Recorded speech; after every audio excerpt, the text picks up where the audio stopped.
Sports on Tap Detroit, brought to you by the Realtors of the Joe Wright Group, Jason Stiltner of Flagstar Bank, Aldman Entertainment. Good evening, ladies and gentlemen. I need all of you to stop what you're doing and listen. We are tonight's entertainment. We're here to fuck shit up. Sports the way it should be. Nothing sugar-coated, with loaded with all the information you wanted. From legends to prospects, nothing's off limits. Chris and Joe be taking on all topics with no stopping. They keep it rolling and going and ball hopping at a rate that's hard stopping with news that's jaw dropping. They getting it in. Sports Center competition, man, they in it to win. This ain't a fluke from Carolina to Duke, from MSU to Michigan. You'll know if you listening. If you ain't, you missing it. All the excitement, they shock like a thundercloud and ride of lightning. Get it together, you know ain't nobody better. Bring heat than cold weather. You better put on a sweater. You better just let it go and all come and attack. Sit back, relax, let's tell them it's on tap. We'll do it live. Fuck it.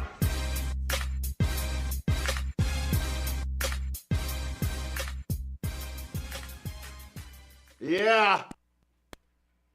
And with that, welcome to episode 136 of Sports on Tap Detroit. I'm Chris Scott, alongside Joe Waddell and Frank Gigotta. Also, this is our Super Bowl preview show, which I'm very excited about. We generally have fun with this one.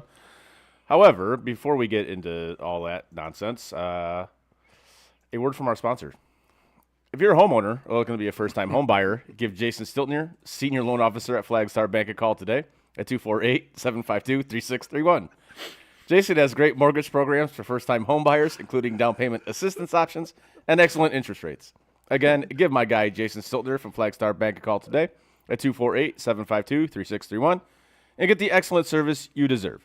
Flagstar Bank, Equal Housing Lender, member FDIC, NMLS number 27546. Let's go, Buffalo. Let's go, Buffalo. Figured I'd get that one out of the way. Saw that coming. Solid. As soon as you said, but first, I was like, nope, he's doing his read right now. Solid. Now I don't have to worry about either of you two fucking clowns fucking my read up. So we're good. That was solid. I thought so. That was a good job. Clowns is accurate.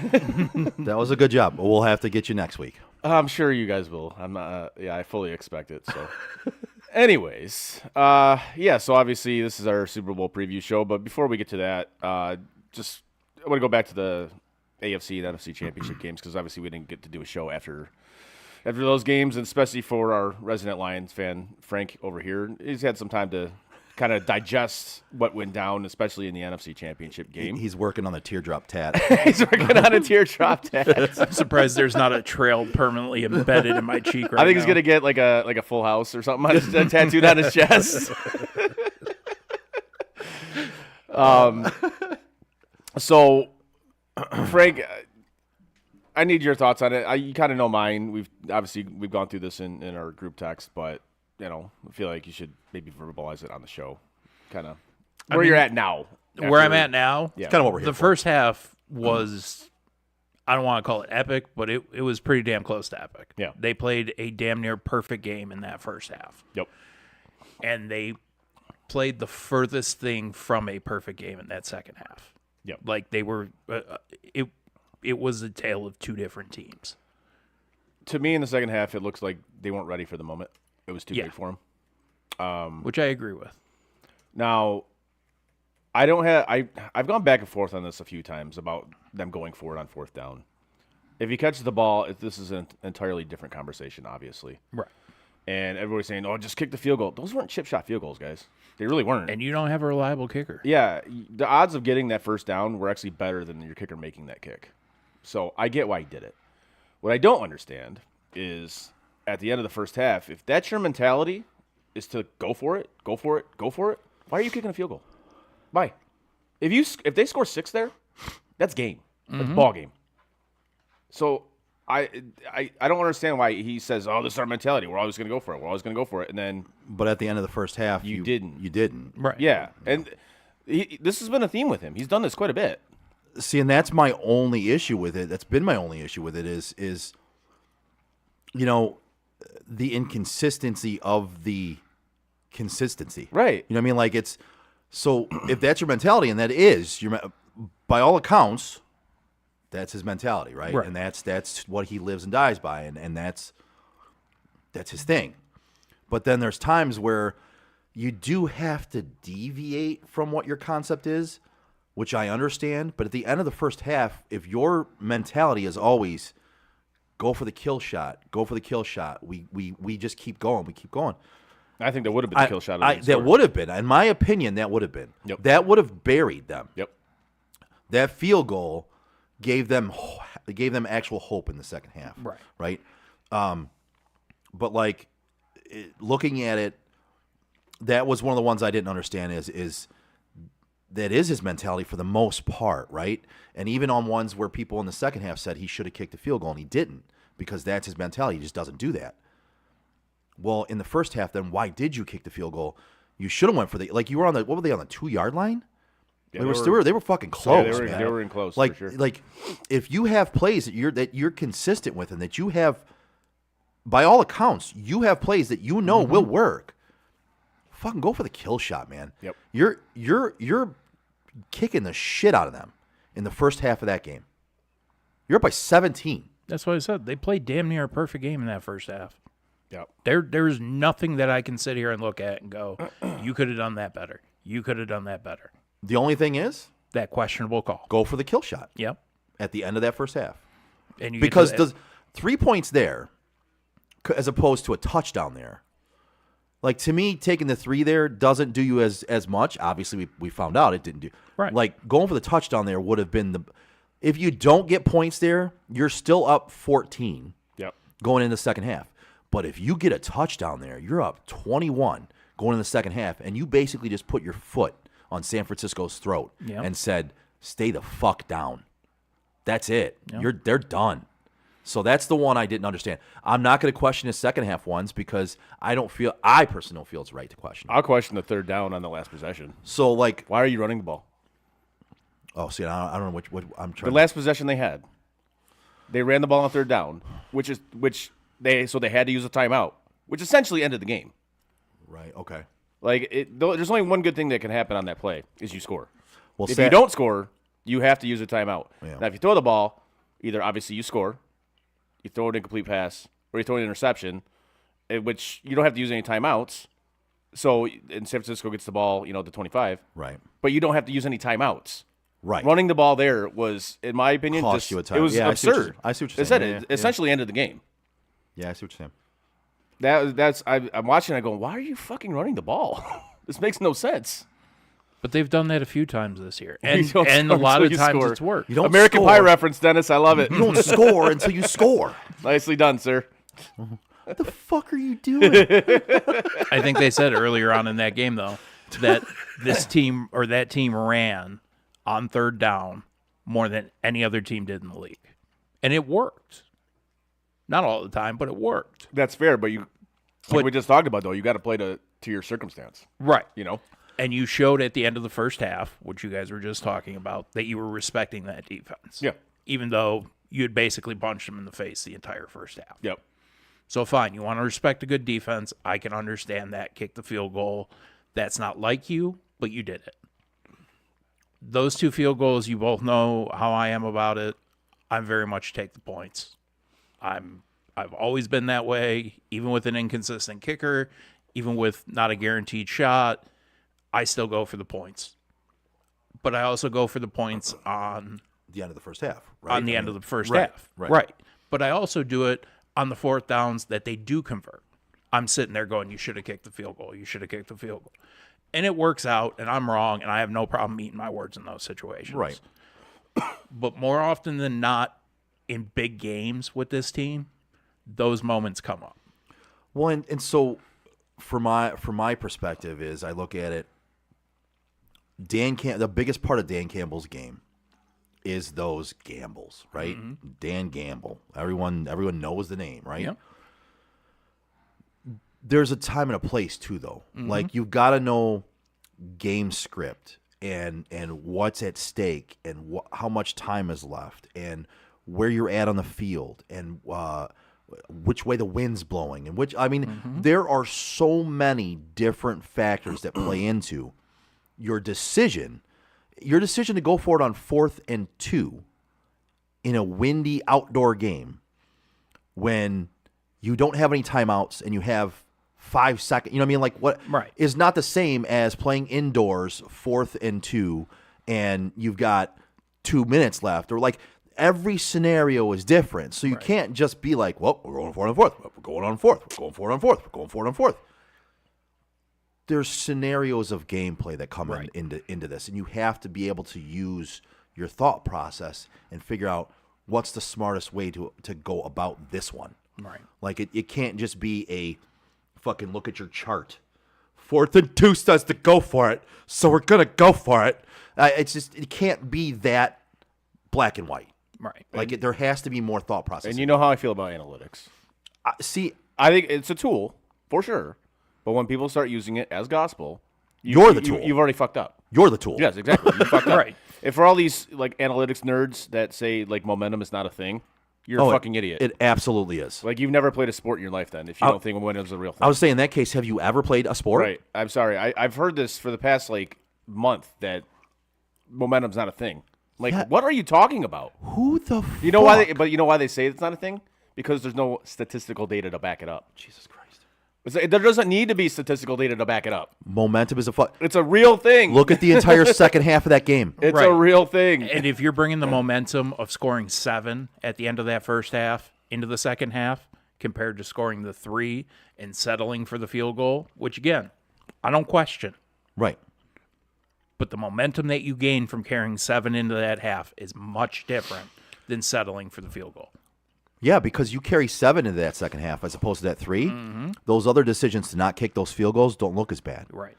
But when you take the 3 at the end of the second half or the end of the first half, and you're not taking the 3 in the second half, where they're actually starting to kick the shit out of you a little bit, and you need to take some points, again, that's inconsistent as well. It's like, all right, well, why are you okay with taking the 3 points there, but now that you need the 3 points, pretty fucking bad because you need some points on the board. You need to take some momentum out of their sails.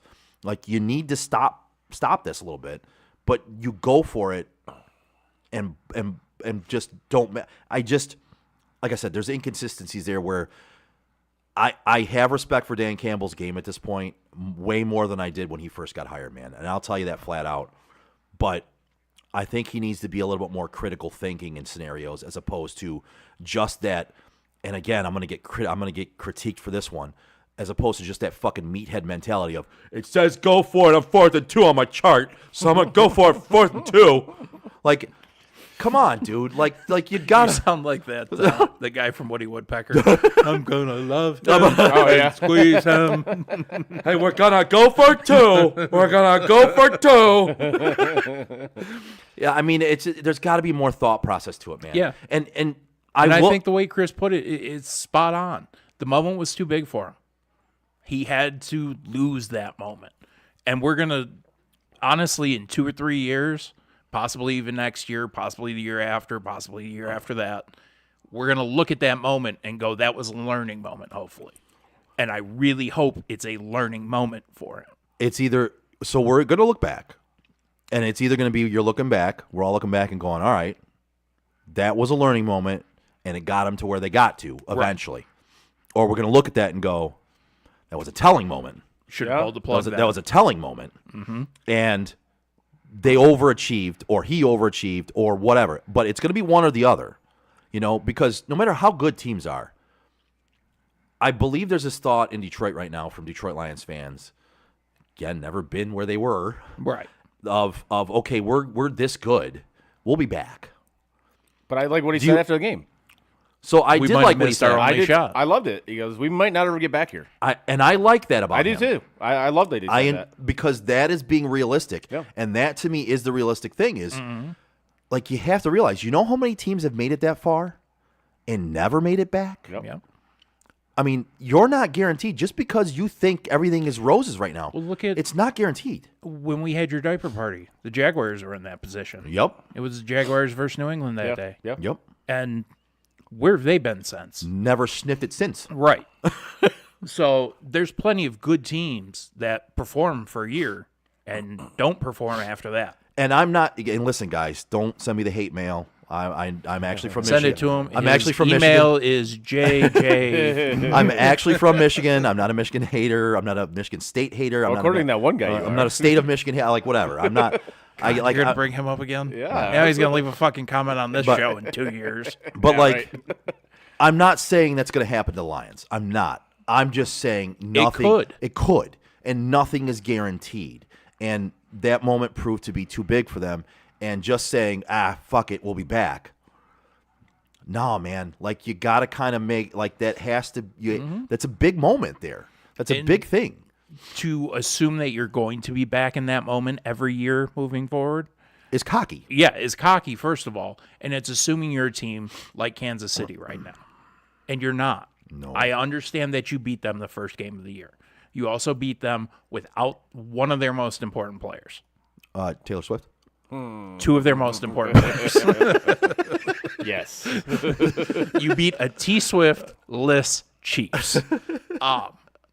But no, you're not that franchise. You've performed well for a year and a half now. And I'll give you the half a year because you earned that half a year. I agree. But going forward, there's no guarantee that this is going to happen again. And if it doesn't happen next year, sure, maybe it happens the year after that. Maybe it happens the year after that. Maybe it never happens again. But when you get back to that moment, if you get back to that moment, you have to learn from when you were in that moment. Absolutely. And Absolutely. and that's why I agree with what Chris said wholeheartedly. It was too big for you. I look at the Penguins in, what was it, 08? 08. Yep. The moment was too big for them. They had to lose to figure out how to win. And I'm hoping that's what this is. This is, yeah. So let me ask you a question. I've heard a lot of this in the Detroit area over the last week, 2 weeks almost. Excuse me. There is a large number of Detroit Lions fans that are literally, they're saying they are refusing to watch the Super Bowl. They won't watch it. Why? I considered it. Like, I wouldn't watch it because I don't like either of these teams. I'm going to watch it because it's the Super Bowl. But I'm going to watch it because it's the Super Bowl and I have money on it. So Well, and that's going to happen I'm too. going But to- yeah. I mean, okay, so it's also different. I do like San Francisco. I have most of my Yeah, life. right. Yeah, you so have. I actively hate Kansas City at this point. Fair so, enough. Other than Andy Reid because he likes chicken nuggies. Say again with those cheeky niggies. I like Andy Reid because he looks like Lady Friend's dad. Yes, that he does. He absolutely does. So in a way, I guess that I have an affinity towards the guy for that too, because Yes. it's like knowing a family friend. But Andy Reid kind of seems like that family friend that we all have, he though, does. right? Yeah, he he's does. like, man, it's Uncle Andy. I love Uncle Andy. But no, I can't wrap my head around that thought process, right? Like, Right. I just don't understand because your team, at this point, 2 weeks ago, okay, they were in the NFC Championship game and they lost. But you're literally not going to watch a Super Bowl. You're a football fan. Mm-hmm. And you're just refusing to watch a Super Bowl because your team lost. This sounds to me like the people that said they weren't going to watch after Kaepernick kneeled. I kind of related to that, like a little bit. It's like, kinda, no, you're lying. You're absolutely going to watch. You're lying. That's kind of what I'm calling. It's BS. I can only give you the feeling that I have, and I said this to Well, Chris that's what I mean, earlier. yeah. It still hurts. Like getting to that point after sucking for so long and knowing that team could have beat the Niners, Oh, they should have beat the Niners. knowing they should have beat, it fucking hurts. And I'm footballed out at this point. Now, granted, in my situation, Taylor Swift's going to be there. Probably going to watch for that reason alone. I enjoy Usher. Going to watch the halftime show. And now I have money on it. So, yeah, the things are lining up. I'm probably going to watch it. But for a while, I considered not, just because I was like, okay, this has been an emotional season for me. I don't have a horse in this race. Dennis says go Squares. That's right. Yeah. Go Squares. For real. Squares, yeah. Okay, so I'm actually rooting for a horrible call in this game. I really am. If we could just get a I wide just- receiver offside, I'd probably be the happiest person. I want to see an egregiously bad call in this game. I really do. I'll be honest with you. I'm rooting. I'm not against that because I wanna again, see it. in all honesty, I don't have a dog in this fight, right? I don't. Yep. I am more of a Niners fan. I grew up watching the Niners. They were big when I was a kid. That's Yes. what kind of got me into football, like Joe Montana and Roger Craig. Montana? You mean Joe Montana? Joe Montana was a quarterback, you idiot. So, yeah, I mean, I'd like to see the Niners win. I'd like to see them get another Super Bowl. That'd be nice. But truly, I don't have a dog in the fight. Nope. So I guess to see a fucked up call and just see people lose their minds would be fun too. Well, kind of like last year. Like I'd be down for that. You know what I mean? Like kind of like last year, that holding call. Yeah. Yeah, like I'd be down for like a really bad, like, oh shit, Like, that's gonna be a thing. I kind of want to win like the Rams Saints game, like a pass interference like that. It's just like, dude, Where he just hits him 30 seconds before the ball gets there. And everyone's just like, well, that's a flag. Wait, what? That's not pass interference. And you know the funny thing is, the referee who's refereeing the Super Bowl was the referee in that game. That referee? It's the same guy. That happened so early that another ref could have walked over to him, taken the flag and thrown it. He really could have taken it out of his pocket. Yeah. And then the ball would have been there. Yes, that's how early that pass interference was. I want to see something like that. I really do. I'd be down for it. Well, the funny thing is, like, I have plans to just sit. I'm literally gonna be watching it by myself at my house, right? Yeah. Like, I'm not going anywhere. Long story short, you guys know I've been sick. I have been under the weather. It's been a hell of a beginning of the fucking year for my family. I'm just tired, and I'm gonna enjoy kind of just relaxing in the house and watching the Super Bowl, right? I'm just gonna I'll make some wings. And this is why I'm pushing it for it to be on Saturday. The Super Bowl. That would be so. I would be down with that. It'll never happen. I know it'll never happen, won't, but I would be down for or that. at least like give us the day off that Monday. Oh, I know plenty of people who are taking the day off on Monday. I'm sure. But, yeah. But for me, I'm this year for the first time in a long time. I'm actually going to not only enjoy watching the game, just sitting there relaxing, watching by myself.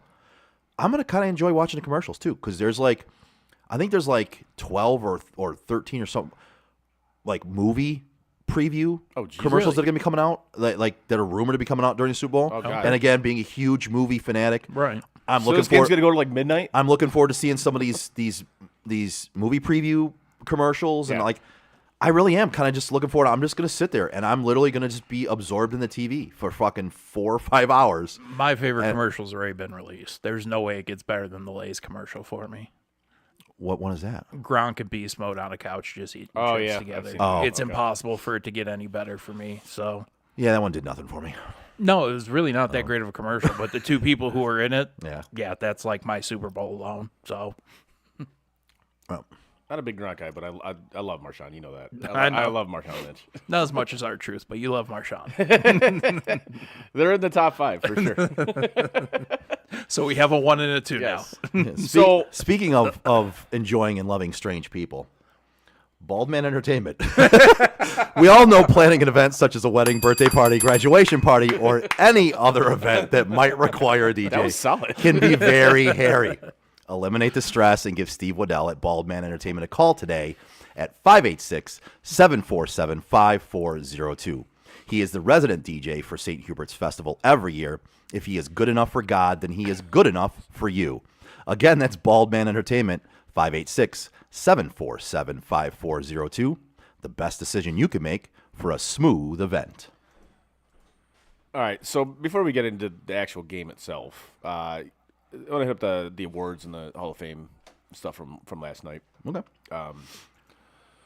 Cleveland.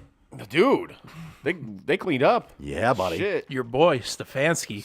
Did not see that coming. I really did. I didn't I either thought for sure it was because- going to be D'Amico. And the only Yeah, reason, it was D'Amico tied. beat him in the fucking playoffs. And they tied, but the only reason why is because I think they had like one more win. Oh. And that's why Stefanski won. Which, frankly, I don't think it should have been that close, but whatever. It is. I what think it is. should have been D'Amico Ryans. I agree with you. It should have been. Not but- taking anything away. I told you guys during the season, towards the end of the season, I'm like, We listen, all agreed on it. Like I agree that he did a great job with that team. I like as much as I bagged on him over the years, he did a great job. So I'm not saying I'm not happy he won. Thought it should have been D'Amico. Yeah, Thought it we should all have been thought it was. Yeah. MVP, no surprise. It was Lamar. Yeah. I mean, and that's the thing. You look at his numbers. They're not great. They weren't MVP numbers. No. I don't think anybody really put up MVP numbers. If you really truly look at it, McCaffrey maybe. McCaffrey. That's what you went to. I guess. I mean, I'd have been fine with that too. That's- Frankly, I would have been fine with that over Lamar. If you're looking at the overall numbers, just look at Yeah. individual numbers for this year Right. and where those teams made it and what those teams' records were. Yeah. McCaffrey deserved it over But Lamar. you know they're always going to give it to the quarterback. But that's what pisses me always. off about it is if you purely looked at the numbers, Yeah. Lamar wasn't the MVP. No, I agree with you. I absolutely agree with you on that. But just looking at the pure numbers, I'm like, Yeah. these aren't like eye popping numbers. They really aren't. Nope. So yeah, Lamar again, not surprised by that. Frankly, I think it should have been McCaffrey, but he did win Offensive Player of the Year, which I think this is what I don't get. You got an offensive player of the year, defensive player of the year, and somebody else is the MVP. Right? Like okay, all right. Explain it. Yeah, make it make sense. Myles Garrett. Now this one, I don't hate it. I don't hate it. I don't love it. I mean, Dude's a beast. he is a beast. He I don't is. disagree with you. I mean, if you go between him or Watt, either one of them could have won it, and I'd have been fine with either of them. Absolutely. Personally, I would have given it to Watt. That's just me, but I don't have an issue with Myles Garrett winning it. Yeah, dude's just otherworldly. Offensive Rookie of the Year, I think this was a slam dunk. C.J. Stroud easily. If anybody else got a vote, you need to whoever that was that cast that vote needs to be rescinded of their vote because there's no way anybody else. It's like that guy who votes for the Baseball Hall of Fame, and it should be a unanimous vote. And there's always that one fucking guy that doesn't put him on. It's like, really, dude? Who did that, or who was that a few years I think ago? it was with Griffey. Was it Griffey? I think it was Griffey. Yeah, there was somebody where it was one person who voted off. It's like, come on, man. Like you bro. should literally have your vote Right. rescinded. Like, I'm sorry. Absolutely. If anybody didn't vote for him, they should Right. have it taken away right away. Absolutely. You don't get a vote next year. Defensive Rookie of the Year, Will Anderson Jr. Yeah, I mean, I had to look up his stats, but yeah, I think that's legit. No, it was. Yeah. It was. He had a hell of a year. He was quiet. Yeah, that's Like- why I had to look up his stats. I'm like, holy So shit. for Defensive Rookie of the Year, he was very quiet. But if you look at his stats and you look at what he did, you're like, all right, yeah, I can see that. Yeah.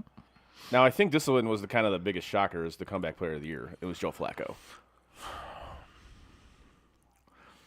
I No. get why, because he get actually why. played, but I still think it should have been Hamlin's award. Dude literally died on the field, man, and he came back and played. Yeah. I mean, and he come on. He died on the fucking He field. didn't play much, but he did play. He did come back and play professional football after literally dying on the field. So I think out of just symbolically, if you want to go symbolically, yeah, it would have been him. But I think if you're looking at realistic, like football comeback player of the year, then I think it would have been either him or the other guy that was in the running for it would have been Baker. One of those two should have won it, right? Yes, Damar Hamlin was the story. The guy died on the field last year, right? And he came back and played football. Symbolically, okay, but if you're looking at it football-wise, I think one of those other two guys should have taken it. And I of course, being a Cleveland Browns fan, I would have been happy with either one of them taking it because I'm a Baker guy and a Cleveland guy. Right. So Flacco took it. That's great. Well, he won't be on the team next year, but hey, Cleveland took home 4 awards. For real. Yeah, they definitely cleaned up at the awards this year. So, congrats to the Cleveland Browns, I suppose. They had the assistant coach of the year too. Oh, did they? Yeah. I didn't even know that was a thing. Yeah. Yeah, Jim Shorts. Jim Shorts. Jim Shorts. They took home 4 of the 8 awards. Which, again, it's kind of hard to argue with Shorts. Yeah. Yeah. I mean, the guy put together a monster defense. He did. So, they also announced the Hall of Fame class for this year. And with the NFL Hall of Fame class, they need to expand it and let more people, per year in. Because I feel like there's people that are waiting way too long to get in. But this class, I don't particularly have an issue with it. With Dwight Freeney, yes, Hall of Famer. Devin Hester. I feel like Reggie Wayne should be over Devin Hester. Just because he, overall better player, he should be in. Yeah, I think Devin Hester's waited a while. I think Devin Hester deserves it on a different level than Reggie Wayne, right? I mean, Reggie Wayne, wide receiver-wise, 100% deserves. Yeah. Devin Hester, probably the best returner we've ever seen and in our lives. I don't disagree with you on Yeah. that. But I mean, just different levels of how they deserve it. right. Yeah. But both of them deserving. Yeah. I'm glad Devin got in. Andre Johnson, cool with that. Julius Peppers, cool with that. Patrick Willis, he was a monster, dude. Dude, he was. He just had a short career. That's what makes me question this one is like. But if you had played 8 years, Yeah. you were 6-time All-Pro. No, I get it. I mean, come on, 6-time All-Pro, Yeah, but again, and you're it was part of the 2010 All-Decade team. You're in. Come on, you're in. I don't know. I just I get what you're saying. You know what I mean? Like, it was just such a short stint. I mean, he was the best at what he did for that entire short stint.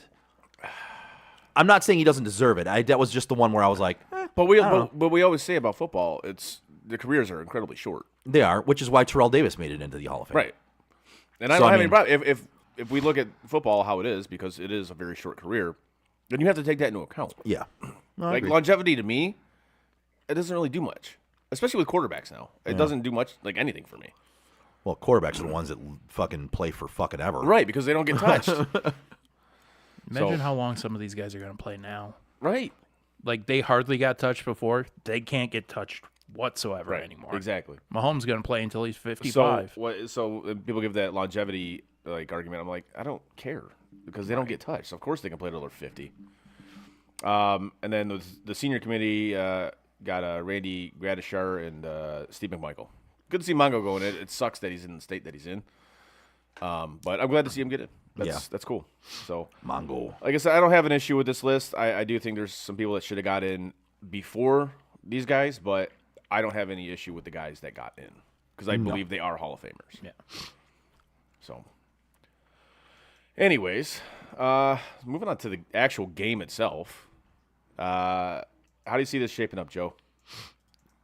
Well, I think I kind of hit on it a little bit earlier. I think both teams are going to have success running the football. Yep. I think both teams' defenses can be run on. I think Green Bay and Detroit showed for a fact that that's how you can get to San Francisco. So I think Pacheco plays a huge role in this game for Kansas City. I think that run game in general plays a huge role. I think they're going to run some sweeps. They might even get Rashee Rice involved in some runs.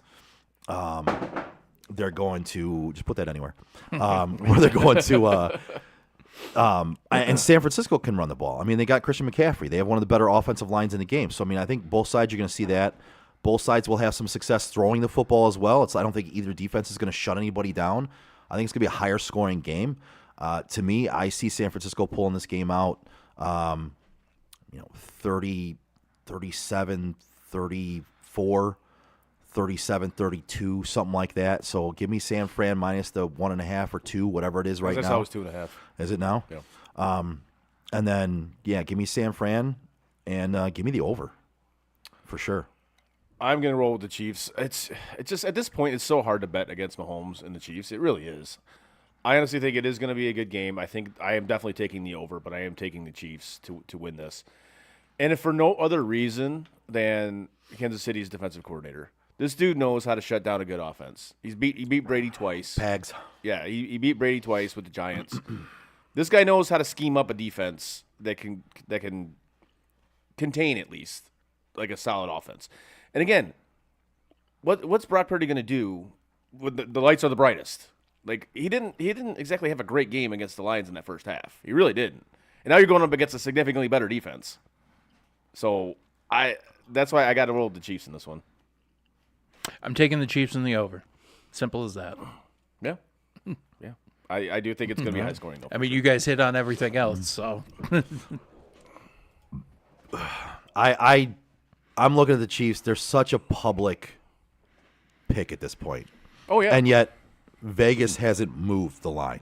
No, they haven't. They haven't actually gone up as far as it was 1.5, I think, yesterday. It was 1.5 yesterday. So, like, it's. But to get the Chiefs plus money, I'm like, Well, dude. that's again, the public is all over that right now. I know that. They're crushing the Chiefs plus points, and it's like It's hard to ignore Chiefs plus money, though. it really is, but it is, but it's easy for me. And again, it could turn out where I'm wrong, and the public's right. But for me, when I look at that, we always talk about Vegas always tells you something. Money's been all over the Chiefs getting points. Well, they just made it to where the Chiefs are getting more points now. Yeah. Why would Vegas want the Chiefs to get more points if people are already taking Vegas plus the points they were giving them in the first place? That's what sways me towards San Francisco in this game. That's the main thing, because I think these teams are fairly even, truthfully. I think this could be a pick'em game, truthfully. Both defenses are solid. They're going to have success on both sides of the football. Like it really could be a shootout of shootouts and just come down to the last team that has a fucking football, honestly. But that right there, to me, has me thinking, man, what the fuck is going on? It just doesn't make sense to me. That's the one thing that doesn't make sense to me. And like I said, this is the biggest reason why I'm taking the Chiefs is that defense and their defensive coordinator. That's it. That is the X factor for me. So, I just want to see a good game, and maybe some decent commercials, I suppose. Honestly, couldn't care less about the halftime show. I'm not a big Usher guy. I'm not either. I know Frank wants to see it. Yeah, Frank loves it. kind of grew up with Usher. So. Ursher. And we'll get to that later in like our prop bets and things like that. I was really hoping when you were starting to say all of that, though, you were just like, I hope it's a good game. I hope everybody has fun. Hope everybody has fun. Yes. I hope they show Taylor Swift about 6, 10, 18 times. I hope we see Jason Kelsey. I'm sure. Oh yeah. I hope we see Patrick Mahomes' wife and maybe his brother. We will see her by association. She's going to be next to Taylor. She did the swimsuit edition. I saw that. Oh my Lord. Yeah, I saw it this afternoon. Dennis says I'm an Usher guy, just not the singer.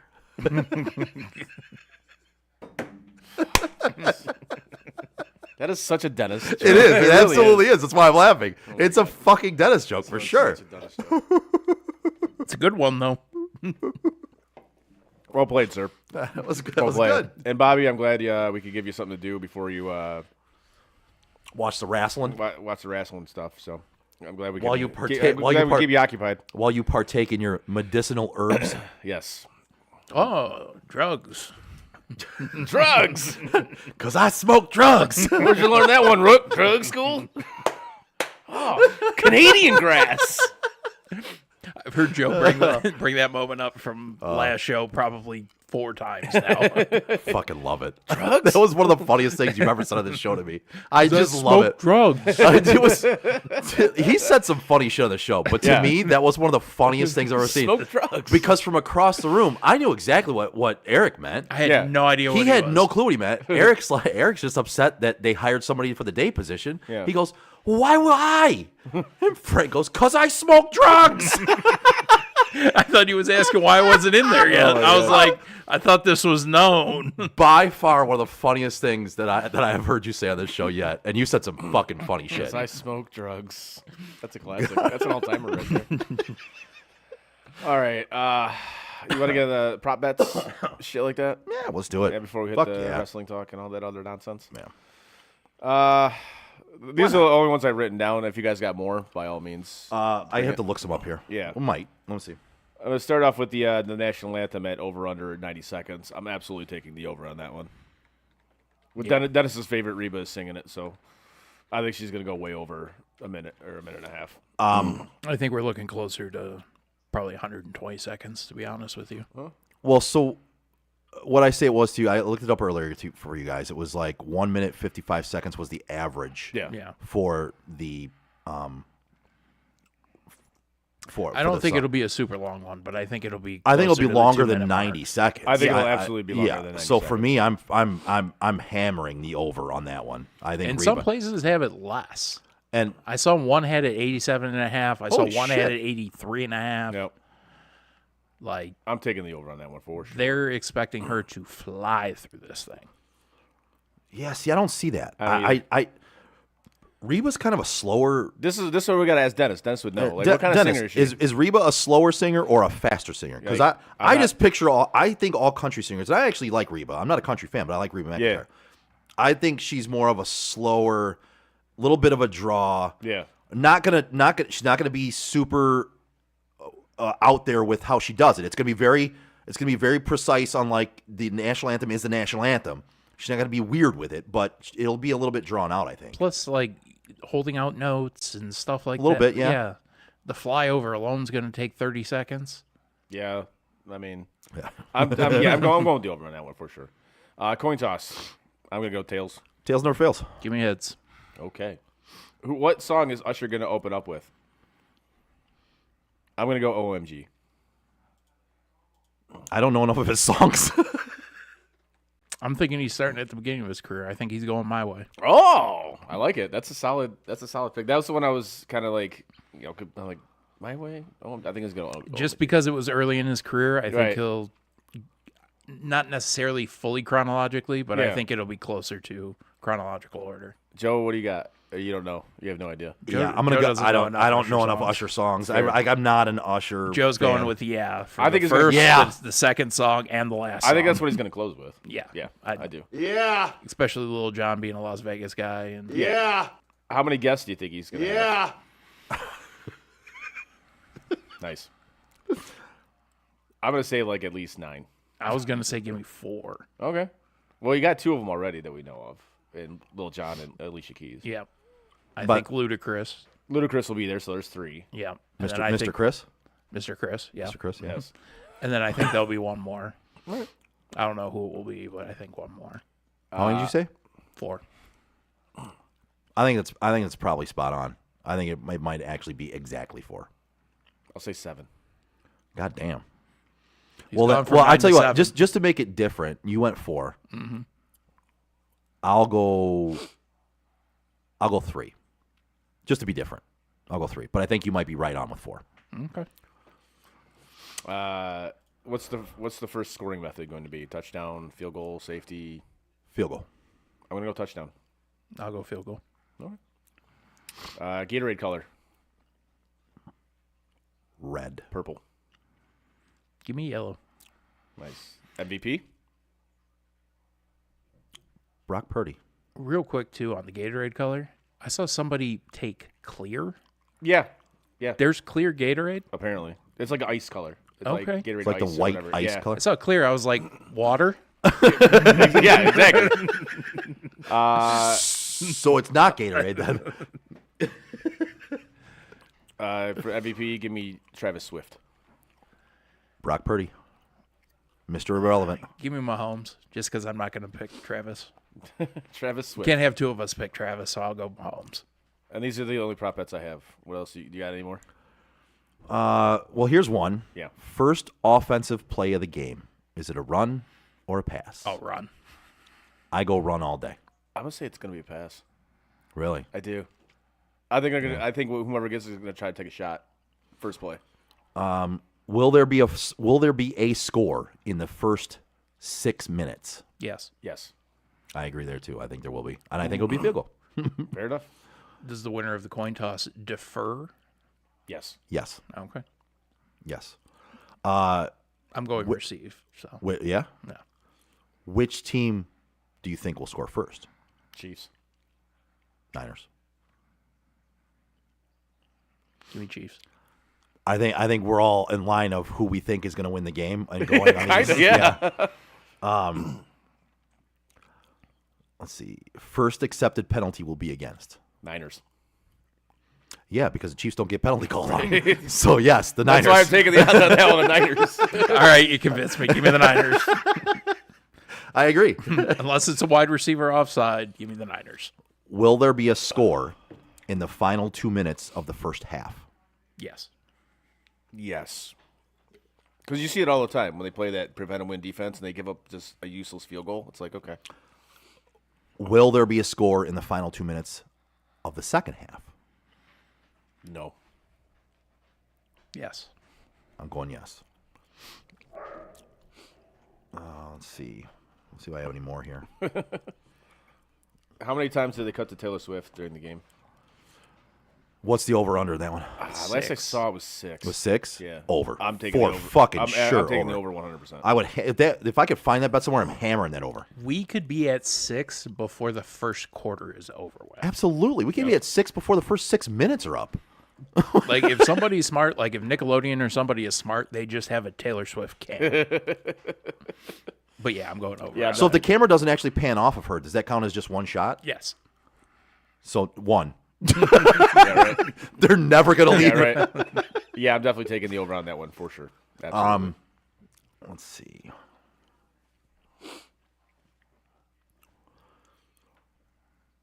First player touchdown. Pacheco. McCaffrey. Swift.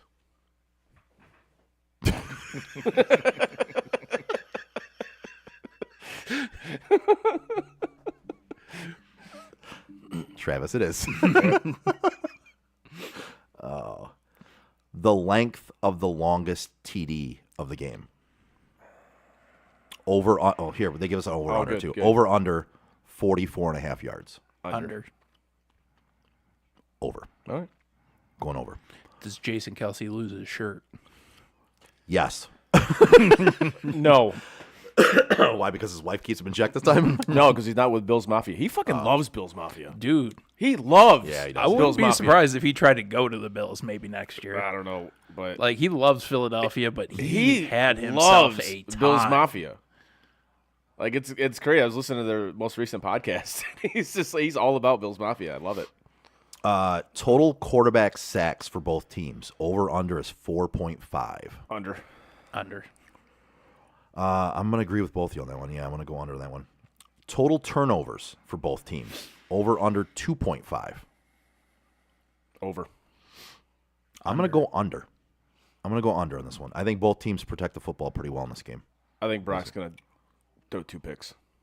You hate Brock. I don't hate Brock. I love what he's doing. From the moment you guys but honestly, if you looked at it, like against the Lions, we got kind of lucky on some of the throws he was making, dude. Is it luck or are they just precise? No, it's luck. it was lucky that the Lions' defense wasn't better. Honestly, Number of challenges initiated by the coaches on both sides. Over under 1.5. under. Give me the If under. it's 1.5, I'm going under. I'm with you. I think I'm Yeah, 1. under. Will there be a missed extra point or a missed 2-point conversion? Absolutely. Yes. Because I hate kickers, so yes. Because Jake Moody sucks. I've had this thing about Michigan kickers. They always seem to shit the bed at some Like- But point. he was so good at the beginning. of the He season. was. so good. And then all of a sudden, He was so good at Michigan. well, halfway through the season, it was like all of a sudden, He it was got like, the what yips. the fuck, dude? Yeah. He got the yips. Get the yips. Yeah, I'm going to lean towards yes on this one. I am.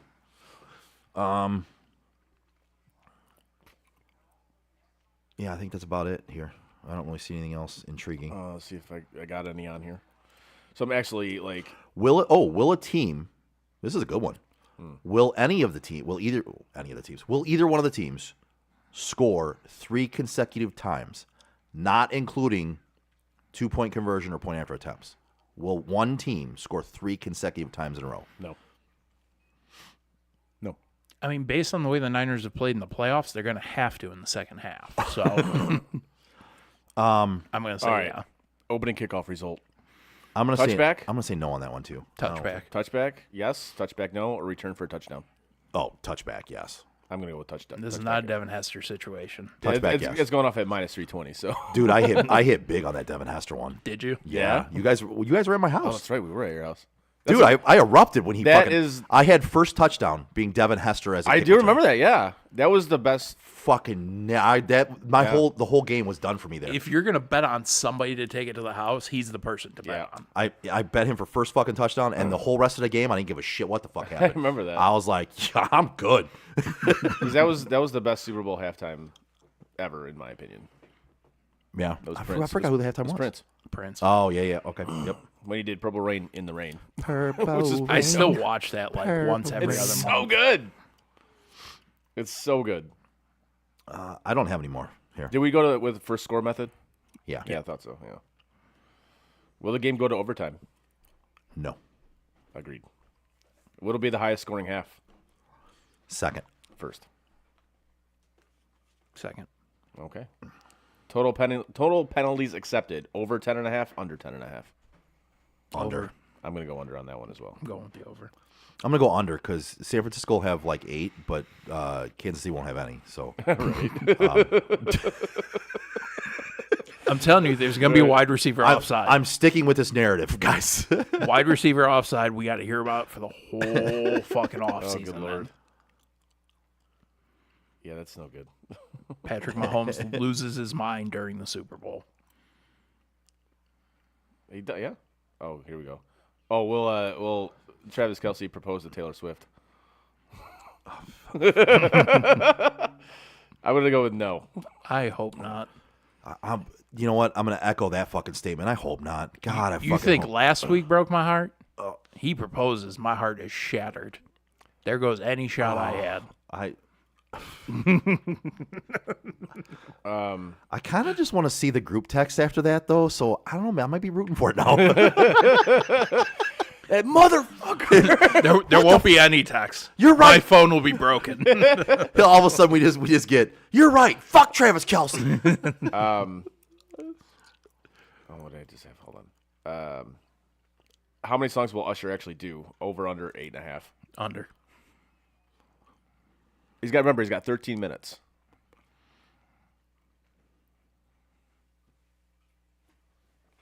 Under.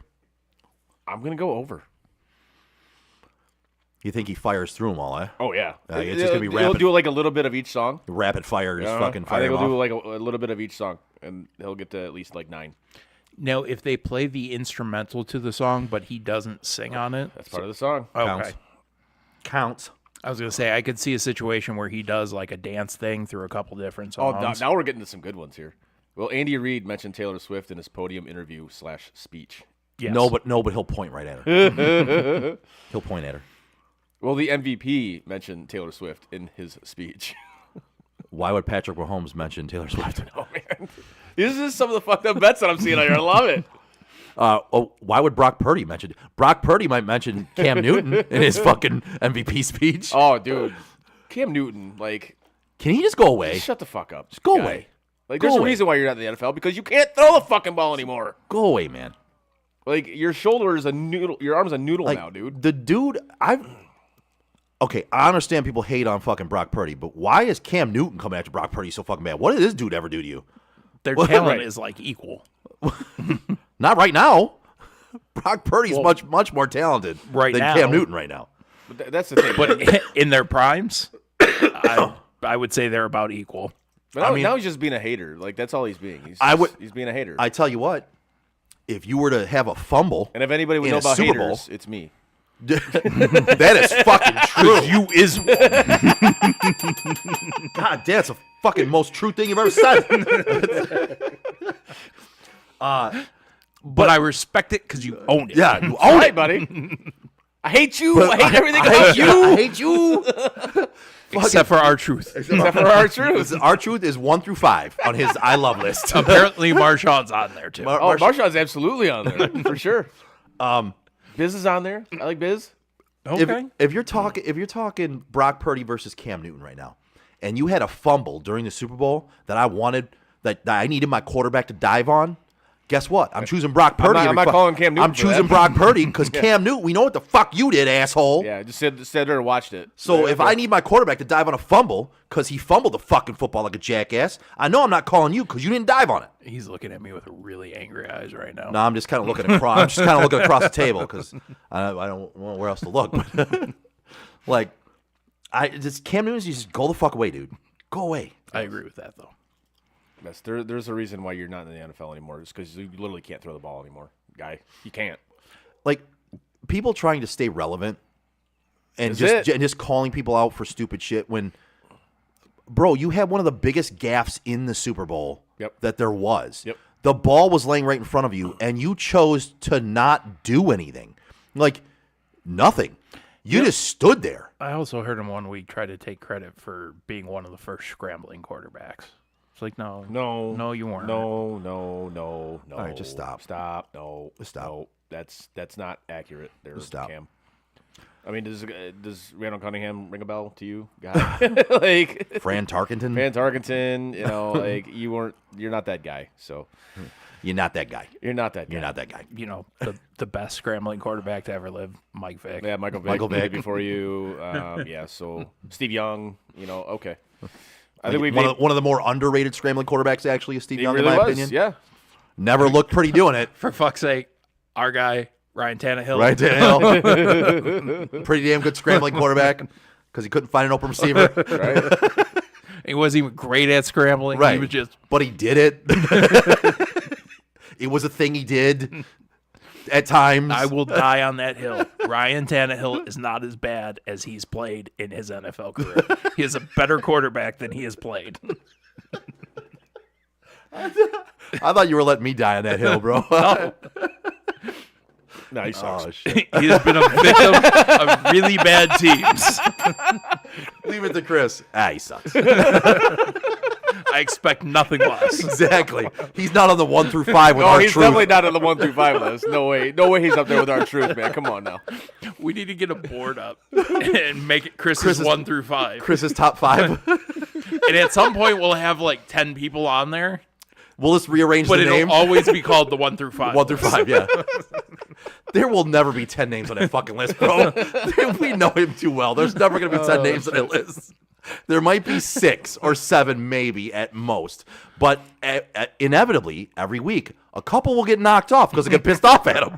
So they're just going to go flying off the list. I now hate you. It'll be a rearranging list every week. Yes, I know. Our truth, always at the top. Always at the top, 100%. Well, speaking of our truth, let's get into it. The wrestling talk. The wrestling talk? I think we got one more read to do first. Yeah. Oh, yeah, that's right. Yeah. Whether you're buying or selling your home, now is the time to take advantage of having the expertise of 4 real estate agents for the price of 1 on your side. Make the right move with the right group, the Joe Wright Group. Give Craig Joe Wright, Mike Bush, Shane Wilson, and Alex DeRocher a call today. Phone number is 248-535-4750 to fulfill all your real estate needs. Yeah. Now we can get into it. All right. Fire it up, boys. What do you guys want to start with this? So, all right. The Rock is back. The Rock is back. Yes. Right. The Rock is back. But he came back at Raw day 1. Yeah. And made and this is where it starts for me on this, and you guys can start off where you want to, but this is where I'm starting it, because this is where I thought it should have led somewhere else, but we'll see where it goes. He came back Raw day 1. Yep. And basically challenged Roman and said, when I go to the restaurant, should I sit at the bar? Dennis says you can't start wrestling talk when wrestling's coming out. I was going to say real quick, we are not watching tonight's. Yeah, so Yeah, don't until later. Please don't spoil it. don't spoil for us. I have shut down my computer to avoid spoilers. Yes. Yeah, we're not I'm on watching social media. We will Yeah. tune in after the show. We are just talking about stuff prior to today. Yes. So when he came back, he challenged for the head of the table, right? That was the thing, right? And for me, the head of the table's always been about The Rock versus Roman. Yep. That's what it was created for, The Rock versus Roman. It just hasn't happened yet. There hasn't been the time, right? The Rock is a busy human being. Sometimes too busy, according to Chris. He's got a lot of shit going on, right? So, but it's finally gonna happen. He has the time. He has the ability. It's gonna happen. But then we haven't heard anything about it since that one challenge on Raw Day 1. Now all of a sudden we're back into it, and it's not The Rock is here to take the head of the table from Roman, venomously, right? It was for a second. For a second. Cody came out. Cody said, I'm not coming for you at Mania. And The Rock came out, and they had their stare off. And that's what started the whole fucking Cody situation. And then now it's turned into this pussified, is the only way I can put it, of, yeah, we're going to fight for the blood. We're going to fight just because we're family and we want to wrestle. We're gonna wrestle for the head of the table, and we're going to... No, man, that's not what it was supposed to be at all. It was supposed to be The Rock's coming for the head of the table with Venom. He's coming for the head of the table. Fuck you, Roman. Now it's turning into this fucking we're on the same side bullshit, and we want this match, and fuck you, Cody, and then the Cody fucking crybaby bitches want him to finish his fucking story. Shut the fuck up about finishing the fucking story. If you think WWE is not going to let him finish his fucking story, you're fucking stupid. Eventually the story will get finished. Shut the fuck up and take a back fucking seat for a few fucking minutes. And I will also defend CM Punk in this situation. CM Punk was on commentary last night for it. Where the fuck were all of you Rock haters in 2013 when Punk was trying to do the exact same thing? I understand Cody's got all the love in the world right now. I'm included in that. I enjoy watching Cody. I think he's a great wrestler. I think he's an even better person from the sound of things. Didn't Cody do this to Sami Zayn a couple years ago? Like the exact same thing that The Rock did? Different because Cody's a full-time wrestler. Fair. Okay. But yes. But with Cody at this point, I do like Cody. I don't dislike Cody. And I'm starting to dislike him, not because of anything he's done, because I think he's a good wrestler. It's the fan base now. Yeah. And it's this story bullshit. Dude, can I go one fucking minute of wrestling without hearing Cody, Gotta finish the story. Cody finishes the story. God. Cody's finished. Got to finish his story. I'm fucking over it, man. The fucking fans are the ones that have turned me away from this. Like, dude, I want nothing more now than to never see him finish his story. Like, after that happened, like the stare off, whatever. Yeah. And I went on Twitter, obviously, after that show. And oh, my God. Just the amount of Cody honks. I actually went and downloaded Twitter just because of all the Oh, shit my you were God. talking Really? about. Like, all the Cody honks just, like, losing their fucking mind over this. He's got to finish his story. He's got to finish. Dude, we've been bitching and moaning about getting The Rock versus Roman since, like, 2015. It's literally what I was saying to you last night, man. Literally, since 2015, right? So we finally fucking get it. But we don't. But we don't. But we don't. But at the time, we finally finally get got it. it. We finally got it, right? And The Rock's obviously is a busy guy. WWE only has a finite amount of time to make this happen. Right. So we finally get it. Yeah, let's do it. And what happens? These Cody Rhodes fucking honks, fucking babies. Oh, fuck Rock. He fucking... Dude, if you don't think WWE was going to do what was best for fucking business and make arguably the biggest fucking match in WrestleMania history happen, you're an idiot. And you're a clown. Not only did it do this, and this is where WWE was fucking genius. You know what else it did? It took attention away from Vince McMahon. Oh, absolutely. Well, absolutely. until today. Today. What did he do today? I saw what Bret Hart said, but Ex-wrestler, she unfortunately committed suicide in Ashley 2019. Mazzaro. Ashley Mazzaro. Yep. They, her lawyers released one of her final statements, and it says point blank that she was sexually assaulted by a WWE employee, and that she told Vince and management about it, and they just covered it up. not surprised. Not surprising. So, But so this thing to me is, I listen. I want to see where it goes. I told you I want to see where it goes. I'm holding out hope. I depending on how this plays out, and I can't even give you scenarios, right? Like we can't.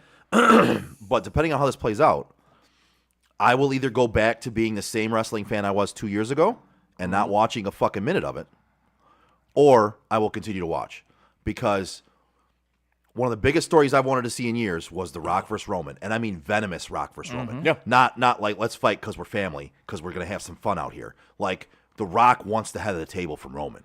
I want to see that fucking match. And like we talked about earlier, if he goes like straight up Hollywood Hogan Rock, I'm here for it.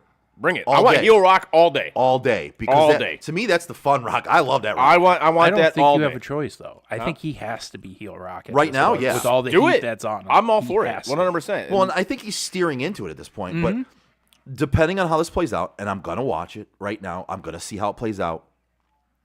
I can tell you I'm very pessimistic on how it's going to play out because so far I think WWE has botched this. So far. Now, maybe they haven't, and maybe they're just making it look like they have, and they're fooling us, fooling me.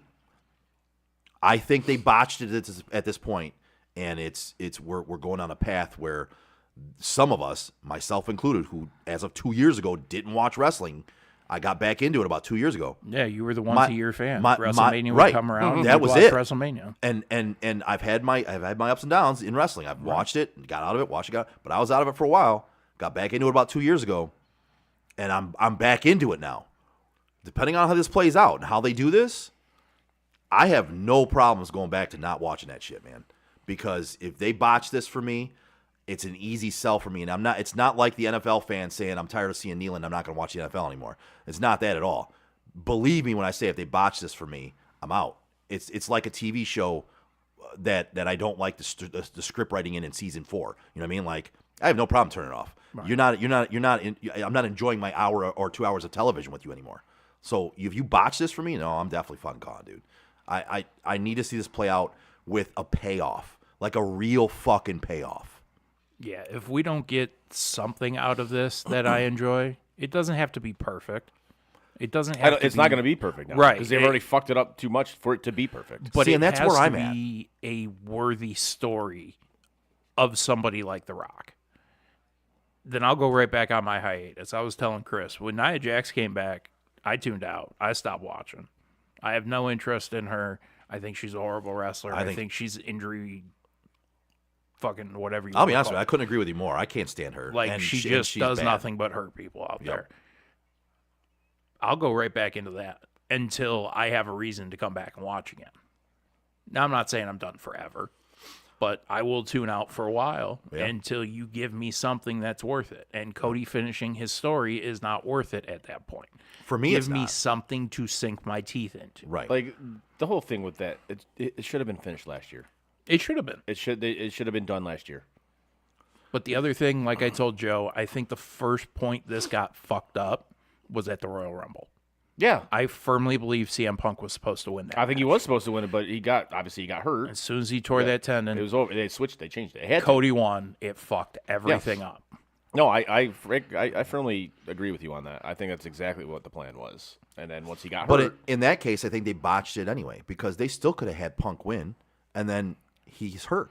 Okay, so then what do? They could have wrote You some do sort. a double chamber. They could have wrote some sort of story along with that, as opposed to just giving it to Cody, and now all the fucking Cody slapdicks are like, he needs to finish his story. Dude, I'm so tired of hearing that, man. these Cody honks are because awful. And Frank, you know, I told I you, know. I actually like Cody Rhodes. I know you do. When he came back, I was all for him. I like his personality. I think he's a great guy.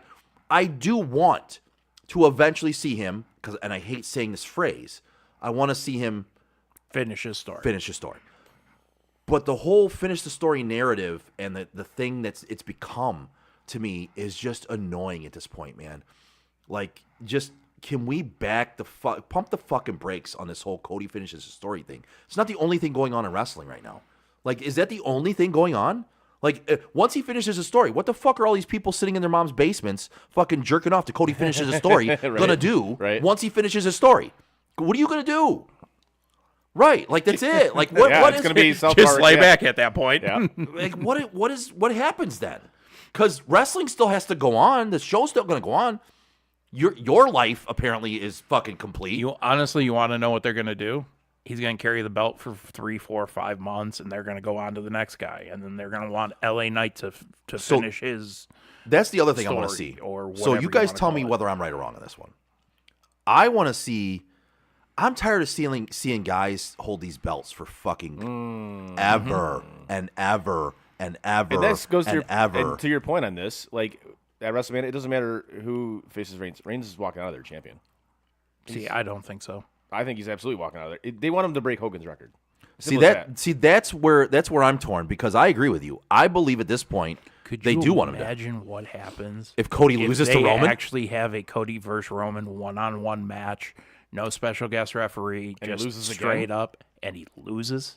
Then Cody's done. Yeah, I'll be honest with you. You know what I want to see happen? Those Hold on. fans will go fucking nuclear. This I know. This sell off for me would be great. This would be great for me. Now I would continue to watch if this happened.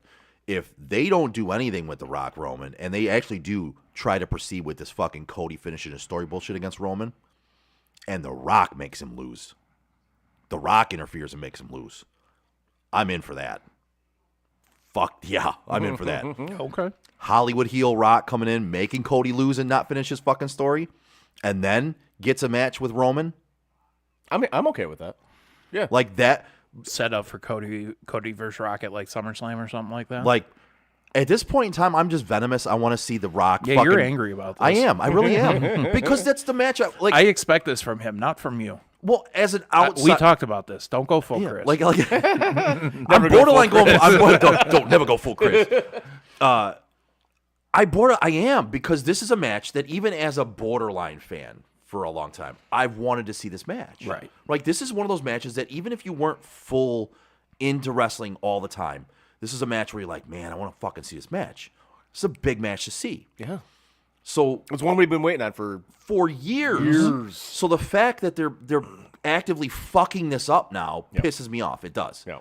And at this point in time, if all I get out of this is The Rock being Hollywood heel Rock come in and fucking destroy Cody's finishing of his story, fucking give me that. And I'll be happy. I'm okay with it. Yeah, absolutely. I'm down with that. Like that's so you just want revenge at this point. I do. Okay. I do. Like I said, I'm angry. Like I said, that's I am. I'm angry. Reigns is absolutely walking out of WrestleMania champion still. When you bring up the Hogan record, then yeah, it's kind of hard to disagree with you once you brought that He's up. absolutely walking out of WrestleMania. Still. I think to make it to Hogan's record, he needs to make it till September. Yeah. Yeah, he's got to make it to SummerSlam. Yeah. If he makes it to SummerSlam, he's broken the record. He can I walk thought it was out after of, SummerSlam. I thought it was like he can walk I'd have out to- of SummerSlam without the title and and he hold still the and, record. and he still held the record. Okay. From what my understanding is. Okay. And I think WWE really wants that. I think they do too. They kind of not necessarily need to put Hogan in the rear view, but you got to kind of put him behind the scenes with Vince and all of that. A little bit, yes. So just to I don't doubt that his name's going to get tied into some shit. I well, wouldn't doubt it at all. and I don't I don't doubt it one bit. And I think the WWE right now would be smart to take that record away. Like he's so close to have him hold it long enough for to break that Hogan record and just get Hogan's name off that record and make it be Reigns. I think is definitely one that I think they want to do at this point. Yeah, as soon as you said that, I went, that's a really good fucking point. So I mean, if we get Cody not finishing his story because The Rock comes in and fucking And that's what makes me laugh even more because Cody honks. It's like, I know. he's not going to fucking win anyways. Well, and the other thing is okay, he's not going to win anyways. And when we talk about it, yeah, realistically, we think, all right, you're right, that doesn't make any sense. I think they want Roman to win, but also, eventually, the motherfucker's going to finish his Yes, story. eventually he That's will the win. whole reason he came back, guys. It's the whole reason they're selling the whole Cody finishes his story thing. You think he would be going out there every fucking week saying he's going to finish his story if he was never ever going to finish his fucking story? It's eventually going to happen. Sit back and shut the fuck up. It's definitely happening, whether it be against Roman or whomever has the other fucking title. They're talking about unifying the titles. Why? I think, and I discussed it with both of you separately, I think had you put Cody versus Seth and put that title on Cody and took it to SummerSlam and unified the title at SummerSlam, I think you get a happy medium of it. Everybody becomes happy. Cody Honks are happy because he wins a belt. Not the belt that finishes the story, but Right. he's one step closer. I think it's tough to do that though with unifying a belt because there's so many people that could actually hold the belt. But there's only one belt as it is. The other one's never on TV. That's true. That is a very good point. But That's true. But that's the problem. Is like the one on Raw is always going to be the secondary belt. Always. Right. Which is Well, and at this point, the WWE has fucking flat out, like, they fucking threw Seth Rollins to the dogs and stepped on him. they did. Like, Absolutely. through this whole thing, that's the one thing they've done to Seth Rollins, is they threw him to the dogs, stepped on him, took a shit on him, and then we're like, yeah, him and his title are garbage. It means nothing. Him and his Like, title are bro. garbage, and the only thing anybody wants to see, and I know you want it, they want to feed him to Drew now. I'm fine with it. I'm Drew a has Seth, gotten I'm over a Seth so Rollins much. fan. So am I. I like Drew Seth has Rollins. gotten so over, though, with the Yeah. fans Yeah. as a heel. I yeah, love it. yeah, absolutely. And what I love about what he's done as a heel, he actually makes valid fucking points, like legit valid points. You're I don't like yeah, his, I don't like his borderline crybaby stuff. I think he can reel that in a notch. fair, but a lot of the shit he says, but, you're like, but no, you're right. yeah, I think he's had a very good turn as a heel, and Yeah. I think he's actually become one of the better heels in the company. dude, his truthfully. social media shit is hilarious. Oh, I see, fucking I'll love say it, dude. that. Oh, it's great. So the T-shirt he came out with Monday, Yeah. he posted that literally like 2 days after fucking great, man. fucking Royal Rumble. Seriously, It was the awesome. night of that first Raw. that's fucking hilarious. Yeah, like it went viral to the point where he was like, I'm putting it on a shirt. I'm gonna Fuck put it on a that. shirt. Yeah. And love then he it. sent it to me, and I was like, "That's hilarious." Not thinking it was a real shirt, and I went to the WWE store, and it was It's a fucking real fucking shirt. right on the front page. That's that great. was great, but yeah, so I'm curious to see where this goes. I think, though, the one thing to bring up your point with people holding the belts long enough, Yeah, I think the one thing Roman's holding of this belt is doing, though, with him not defending it, not doing anything, I think it's hurting Gunther more than anybody. Because that dude's on an epic reign with the IC title. So you've got two belts that aren't being passed on to anybody. They are literally Stagnant. number 1 and 2. Yeah. But that streak doesn't look like shit because Roman's held it for so long, That's even good. though he never defends. That's going to change that Mania. You think he Jay's drops gonna it? beat him. Jay's going to beat him. I mean, he's already got the record, so Exactly. that part That's doesn't why I think matter. Jay, because I think they're going to want to put Gunther into like a top. Yeah. the world Yes. title. Well, his next step is world title. It is. Yeah. Yes. Competition. And it's why- time. That's It is time. yeah. He's ready. He's Well, that's proven- why I thought he was going to win the Royal Rumble. I truly did. That was I legit thought he was. you gonna look win at the Royal year Rumble. before, he was top 2. Like, Yeah, I thought for sure he was winning that Royal and Rumble. that's usually how it goes. That's usually how Vince would have booked it. Yeah. The guy who came in second the year before usually goes over the next year. Punk came back. Cody was still there. Kind of all fucked That's up. what's fucked everything up is Punk coming back. Like it's really fucked everything up. if you Yeah, and think I'm not about gonna it. lie. I could have done without that. As good as he is on the microphone, I really could have done without Punk coming back. I'm not gonna lie. He hasn't added anything yet, No, he hasn't. And and I know he got hurt, and it's not his fault. But to they're me, going to put him on commentary, supposedly. they are. And Oh, is that right? They, Yeah. Well, they did. Which, honestly, I think he's going to be a great fit for. I would love to see him and McAfee going back and forth. on Can't be any worse than commentary Kevin Patrick. Good point. But no, he did commentary back in 2011, 2012, So something you're like gonna that. have what's his face? Graves, Cole, McAfee, and Phil. Yes. Cole McAfee and Pepsi Phil. Pepsi Phil. Phil. I guess I don't hate this as much as I don't like the guy because I think he's a terrible human being. But he is good on the mic. He is. He's one of the best. He is. Absolutely, he is. That's the one area where I actually do enjoy the guy because he's skilled on the mic. I mean, the guy is good at what he does on the mic. Yes. So And the one thing I will do, I will eat my words on this one. I said point blank before Royal Rumble came around, I love the way he wrestled. That dude blew up so bad in the Royal Rumble. He had nothing left. And it's not just because of that arm injury. He looked like he just couldn't go anymore. Eventually it hits you, man. It does. It does. It hits And you. I don't want to say it's hit him because he could still get in shape and try for a great comeback, but it's not looking like that. yeah. Like it's looking like AEW did him in. Well, and that's one of those wrestling organizations that tends to do a lot of people, man. Lord, they are the most unsafe fucking organization I think I've ever seen in my life. They're bro. unsafe. They can't put people in the seats. They just announced a show for Boston, okay? And Sasha Banks, Mercedes Moné, whatever you want to call her, is rumored to be showing up in AEW at some point.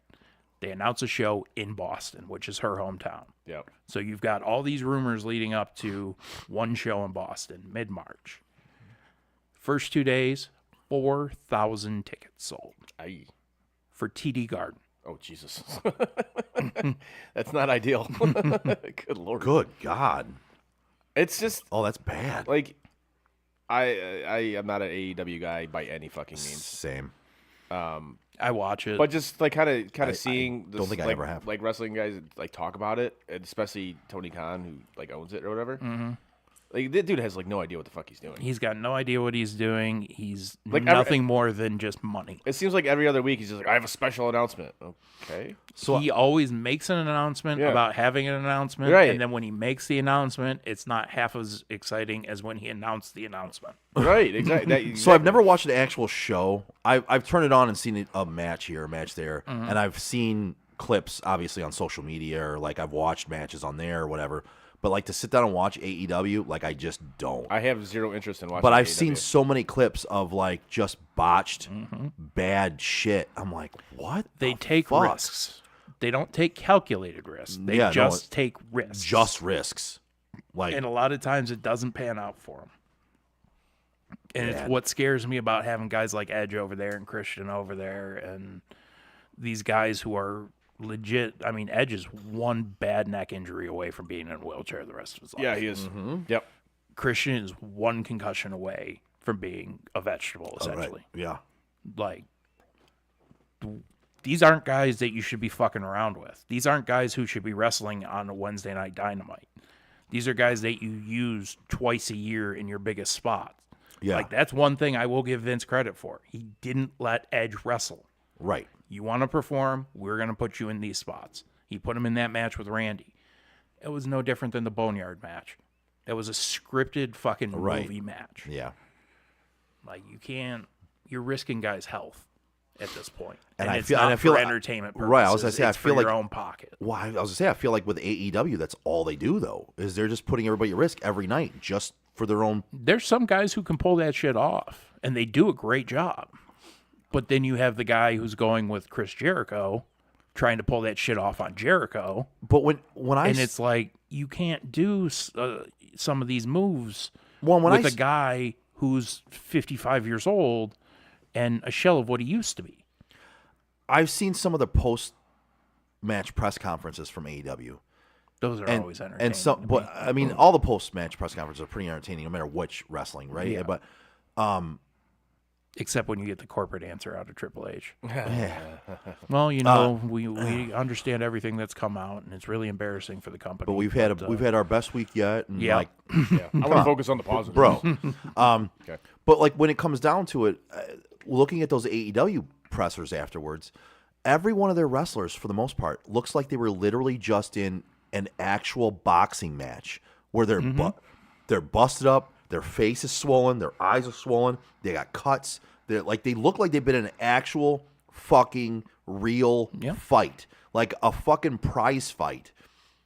I understand back in ECW days, you would have guys that would look like that. Not every one of them, but every one of those AEW wrestlers, almost every time they have a post-match press conference, looks like they went fucking 6 rounds with Mike Tyson. And like, I will what vouch is for some of happening? those guys. There's guys like John Moxley who can do those matches night in, night out, and take severe ass whooping and somehow stay healthy. And he's done it his whole career except when he was in WWE. And when he was in WWE, he wanted to do that shit. They wouldn't let him. Right.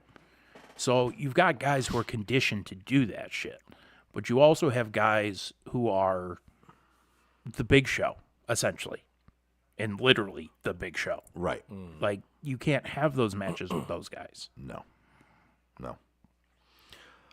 Well, what do you think guys happens from here with this? Where do you think this goes? I don't know. I mean, honestly, I'm here for it. I told you both. Yeah. I love that I don't know, but I really don't know. No, Frank, I'm with you because it was kind of like beforehand. You knew what was going to happen Yep. at WrestleMania. You knew, and to me, that's boring. Yeah, That's I love that I don't know. I do. I'm with you. I love that I have no idea where this is going. I go on the spoiler pages where normally everybody's like, "This is going to happen. This is going Right. to happen." Everybody's truly like, "I don't know what the fuck's Oh, it's a going ghost. on It's right a ghost town right now. Yeah. There's crickets out there right now. Like, truly, nobody knows where this is going except a handful of people. And this is why I love that. This is why it's genius, Right. on WWE's part. It's genius. Now, I'm not a huge fan that they're starting to do this like UFC bullshit, like the thing last night. Like, I get why they're doing it. That whole thing last night was just for that. No, I It's understand literally it. all it's for. But I mean, yeah, I get That's what like, you're all saying. right, dude, they're two separate companies, man. Yeah, Like, yeah. just keep them separate. I know it's the same company, but they're two separate entities. Yeah, but- and if Triple H is going to try acting, can we get him some better acting Yeah. skills? Because I mean, like It was that. bad. He was last, in that school bus movie. last, Remember? last night was bad. Yeah. His whole interview after the presser, and he didn't realize Rock was going to walk by him. Yeah. and He then was only going like this for right half the of it. the entire time he just kept looking over, like, yes, he's coming. He is coming. He's walking. Yep, there he is. Well, but like we said, to that end, literally, I have no idea what's going to happen next. But I'm intrigued to find out. What has me intrigued the most is I agree with you guys. Like, we don't know where it's going, right? Now, if And- this ends up a triple threat match at WrestleMania, I'm done. yeah, Yeah. no, Out. I think we're all in that boat. yeah, we're all in that one. I think I agree with you on the fact that to me it's intriguing because we don't know where it's going. And Chris, we talked about this when we went to fucking SummerSlam, right? We called every single. We fucking literally match. called every fucking match. everything that happened there. We called Now, granted, the seats that me and Andrew had gotten, not the best. right. They were the best, but they Well, weren't the best. right. Like, we got floor seats, all excited about it. I wouldn't have gone if they were anything other than floor seats. And then having the experience of floor seats was like, this is fucking awful. You can't see shit. But that card was even more boring than the view we I had. literally It every was match bad. we knew. And every match you knew what was going to happen. It was literally you could have just, all right, yep, this is going to happen, and this is going to The happen. and only this is gonna happen. pop that I gave in that entire situation for what I stayed for, we left early. Yeah. Was when Lesnar held up Cody's hand and kind of put him over that way. I was Yeah. like, okay, that's not a move Brock does. Right. That's a really cool moment. well, Yeah. that's And now it doesn't mean shit. now it doesn't mean anything because he gone. He gone. He gone. But I do like two things. I like the fact that we don't know where it's going, and it's kind of unpredictable at this point, which is kind of what we want to see out of this, right? We want to see some unpredictableness. Yes. And the fact that, Chris, you and I talked about it, I'm just down to see fucking heel Rock again. Oh, absolutely. I am all over. Heel Rock is the best If Rock, this, man. yes. He's funnier. Oh, yeah. It's just better. Like the kissing babies and running for office Rock that Lame. we've had Boring. is not. Yeah, no, Lame. man, I'm good. I want to see Hollywood heel Rock come back and just talk shit. Yep. That's exactly what yeah. Just come back, talk shit. I'm 100% Let's in do it. agreement with you on this. So yeah, those are the things that I'm pumped about. But I just want a also, good story. also hesitant because I feel like they kind of fucked it up already. Right. I'm not really sure. But you know what? That being said, I will give Trips the benefit of the doubt. So we talked about that, and that's where he said the same thing, and I agree. And I'm more so not only willing to give Trips the benefit of the doubt, but also The Rock, because I know he's so super involved in this storyline. Yep. Like he was involved in passing out those fucking signs Yep. at Raw, the last Raw, Yep. for the Cody stuff. Like that was his. He's like, no, make these signs, pass these out, push this. Yep. So I do tend to trust those two. And I'm hoping that trusting in them pans out for all of us who are wrestling fans at this point. That's all we can do, I guess. I but- mean, there's situations where you guys are going to be unhappy, and I'm going to be like, I dug the story. yeah. But that's all I'm asking for at this point is make it make sense. Do See- it right, and make it make sense. Make it make sense. That's, yes. Yes. See, and I guess as long as that happens, then for the most part, I could say that I'll probably still be a fan too. Right. Because as long as you make it make sense, I guess it's the best way you can fucking put it, honestly, bro. Don't just botch it. Right. Like, as long as at the end of it, there's a payoff and it makes sense. Okay. It may not be the payoff you want, but as long as Right. it makes sense, I'm fine with it. Right. Like, it's simple as that. Yeah. So that's all I got on it. All right. Same. But before anything we else? go, yeah, Yeah. before we go, Okay. Okay. we're finally getting international hockey back. Yes, we are. Yeah. Woo. Yes. Yeah. Next year, Billy Guerin running Team Yeah, USA. I'm not thrilled about that, but Yeah. you could have done better. But anyways, so starting next season, instead of having the All-Star game, we're having a Four Nations face-off, I believe they're calling it, Four Nations face-off. between the USA, Canada, Finland, and Sweden. Because Sounds right. Because fuck Russia, and They smoke a couple of darts in the back of a plane, and nobody fucking wants them around anymore. See, but this is what's funny to me though about the whole Russia thing. You don't have any problem because this is an NHL event. It's Right. not a IIHF event. It's an NHL event. Right. You have no problem with Russian players playing on one of your member teams, but they can't play in this tournament. Make that make sense. Like It's honestly why I'm more excited for this tournament is because guys like Cale Makar can play in it. right, but I feel like We're not holding things against these players, so there should be a Russian team. I agree with you 100%. Like I want to see the Russian team because to me it's not a true tournament until you get the Russians in it. Right. You have to. They're a hockey superpower. They just are.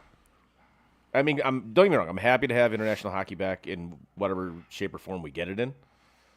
But to not have Russia in an NHL sanctioned event when you have Russian players in your league, you have no problem with them playing in your league. Mm-hmm.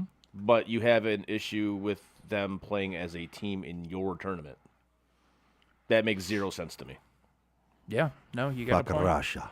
Yes. And then Not so Russia. and then the Not following Russia. year, and I believe the Olympics after that, they're going to the Olympics, which yes, I'm excited about that. So from what I've been hearing, and I listen to a lot of hockey podcasts, this is going to be like a thing now. Like every 2 years. It's going to be, Four Nations face off Olympics. Four Nations face off Olympics. And then we get what, All-Star games in between? Yeah. That's fine. I'm cool with that. I'm absolutely 100% Because down with that. maybe making the All-Star game a little bit rarer makes it a little bit better. Now, see, I thought this year's was not bad. Like I loved love it. the skills competition this year. I thought I it was great. enjoyed the shit out of it with the That's about the exception only thing I like out of any of these events, though. with Like, the exception of Kucherov. Yeah, that was bullshit. well, like, so the skills competition in the NHL is what I love during All-Star Week. Like, I love that. The All-Star game could care less, honestly, but I thought skills the games competition. weren't horrible this year. But like No, I enjoyed the game. with the NFL Pro Bowl, that's what I like this year. Honestly, they brought back kind of that quarterback punt, pass, kick type, whatever, Yeah. whatever, like the quarterback challenge, or whatever. the fucking game That- was that- terrible. Well, yeah, nobody like I know. Did you actually watch any of that? I watched like the first quarter of it. Oh god, like there flag, were fun flag little football, events but that like, were put in there and stuff. But like, I did watch a lot of the events and the quarterback challenge and that stuff. That was fun. I love that kind of stuff. Like Baker with the line of the night. Holy shit! I was laughing my ass off. The last yeah, buddy. pass I threw was yeah, buddy. You haven't been training for this, have you? No, the last pass I threw was Derek Barnes in Detroit. I was like, I mean, yeah. Didn't he end up winning that event? Yes, yes, he did. If you want to know who really won that event, go back and watch Dan Orlovsky just he test was it out. he was sniping Dan shit. Orlovsky fucking killed it. Yeah, too bad he couldn't stay out of running out of the back of the end zone. He'd been all right. Yeah, that's good on him, man. But yeah, don't get me wrong. I think All-Star games should be eliminated. Period. And I get what they're for. They're for the kids. They're for the sponsors. I understand all that. Yeah. It's just like, I mean, the NHL proved that. oh yeah, like that's all these things are for now. I mean, for me, just bring on more skills competitions, no matter what. I'm cool no with matter that. what sport it is. More skills Like competitions. you And know, bring on more Tate McRae. I'm down for her. now, like even for baseballs, like just do the home run derby. Yeah. But like whatever league has the most home runs, you get home field in the World Series. I mean, I don't necessarily like that one. But Well, they had it where you won the All-Star game, you won home field. I didn't like that Neither either. did I. But, That was but I fucking mean, like, incredibly stupid, just but- do away with the All-Star game and just have a home run derby. Yep. And whatever the skills competitions you want to have. I don't know. I would love to see an event for baseballs where a guy starts off at third and runs home, and an outfielder tries to gun him out at the plate. Oh, that'd be kind of fun. That'd be cool. Yeah. Like, you get your fastest runner on third base. Yeah. Yeah. And you have somebody, I mean, obviously not going to now, but like Mookie who just guns him down. Like, I would love to see something like that in baseball. Yeah.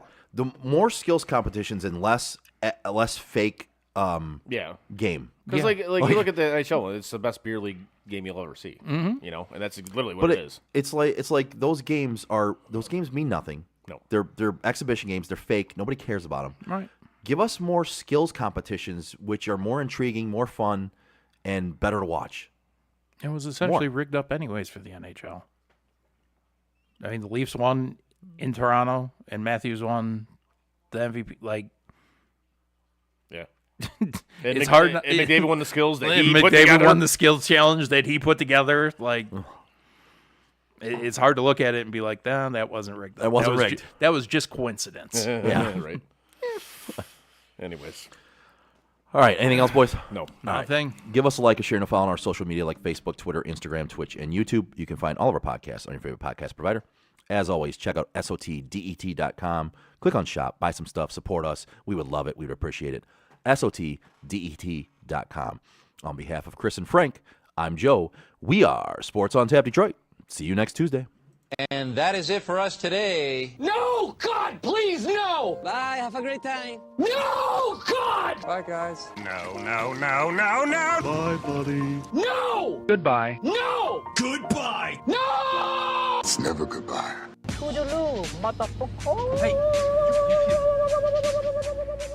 You know, we've been through our ups and been through our downs. You were meant to be here tonight. You guys will always be in my heart. Great moments are born from great opportunity. I think the most important part is that we all stay together throughout. Don't give up. Don't ever give up. Live. Fight like hell. The best thing I've ever done, the best thing I will ever do, is be a dad. God, I love you guys. Mamba out.